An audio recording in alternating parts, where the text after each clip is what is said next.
I talked about it out, obviously, on the radio, but want to reiterate that I thought we had good effort.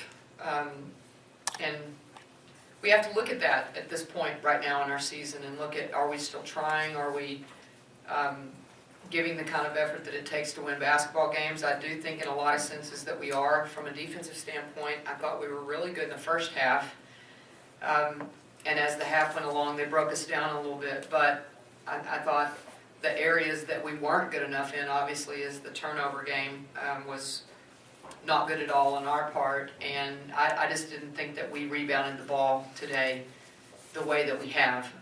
Too many one shot now.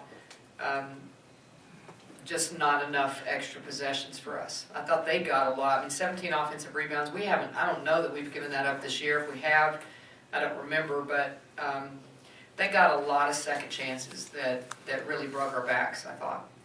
Questions? Impatience on offense was one of the keys. Impatience? Yes. Absolutely.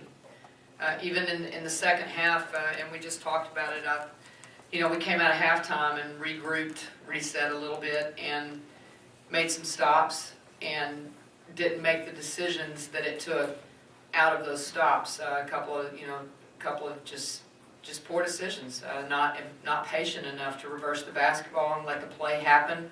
Trying to do too much instead of, and I don't want to say that it's selfish play. It looks like it sometimes, but I think it's just impatience and wanting to do it all yourself when you don't realize that the play will let the play run out, then you will get a better shot.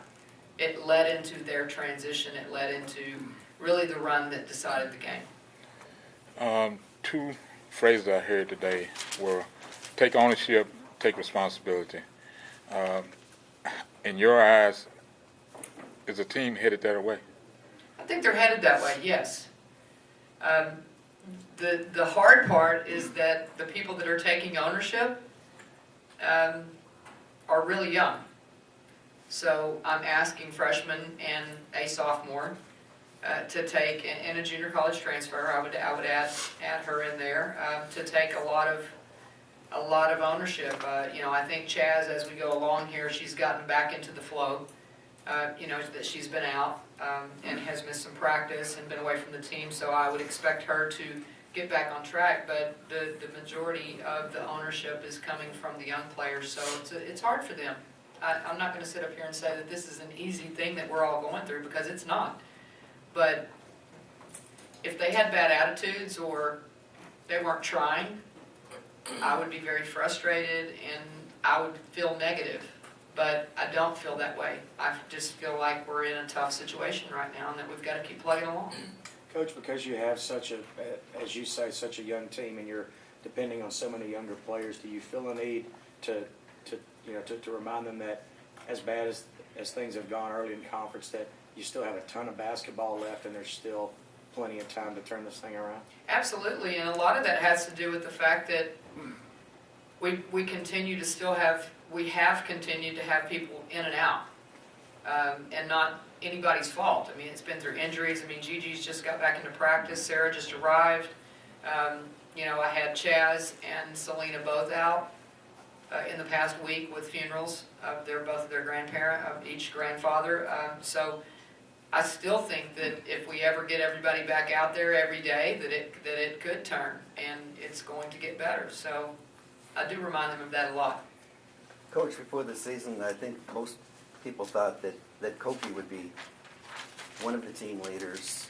And can you talk about how her absence may have affected the team, and to what exactly is her deal as far as not being here?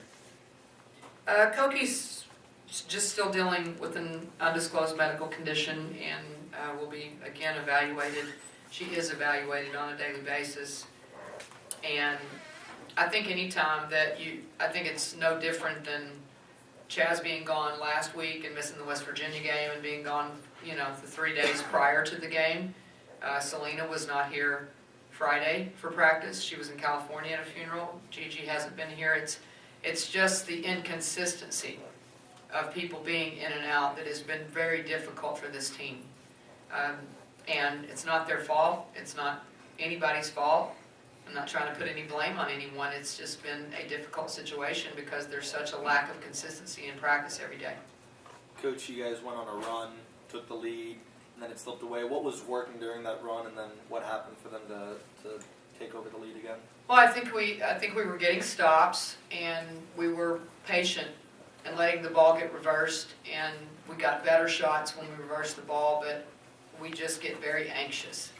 And if somebody gets the ball in transition and thinks they can make a play and it might not be there, they're still trying to make that play that may have worked in high school, but it's not going to work at this level. So you have to, the decision making is really important. Is there something on the break there? Is there not something? Is the high post open? Is it not? Can we reverse the basketball? And so the decision making is what's been difficult because they're trying to make plays instead of take what the defense gives them. Nneka, you're only a sophomore, but you're still a team leader. How frustrating is it for you personally, and what can you do as a player to keep the others uplifted? I think as young players, we measure our success on wins and losses, and the fact that we had early success in the season, and now, we're not doing as well as we had hoped we would have done. I feel like, we just have to all hold each other accountable and just try to uplift one another, and that's what I try to do. If one of our point guards makes a bad pass, try to uplift them and say, just keep on moving on to the next play. Is it difficult to keep them up? Because 6 games, it's got to be tough emotionally, especially on the first-year players. It is difficult.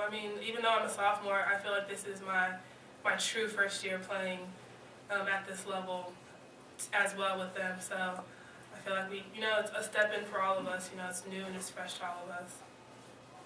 Any last questions for Nneka and Coach? Coach, you've touched on it a little bit, but because of the skid and the youth of this team, are you at all worried about losing them in any way? Not with this one sitting beside me, because I don't think she's going to let them. She is the leader of this team. I want to clarify that. I think Chaz will step up to the plate. She's just been dealing with some difficult issues, but she will step up with Nneka. But I don't think that it's in them to quit. I haven't seen that. I didn't see that in practice. Coming back from West Virginia, that was a disappointing game, but I thought those were 2 of our better practices. They were uplifting. They were trying to prepare, and they are preparing. What's happening in the coaching staff, and I talked about this in the dressing room before we addressed the players, is what's happening is they're preparing better now, but when they get in the games, they're still young and they're forgetting what we talked about. They're forgetting what we prepared for, and that will come with time.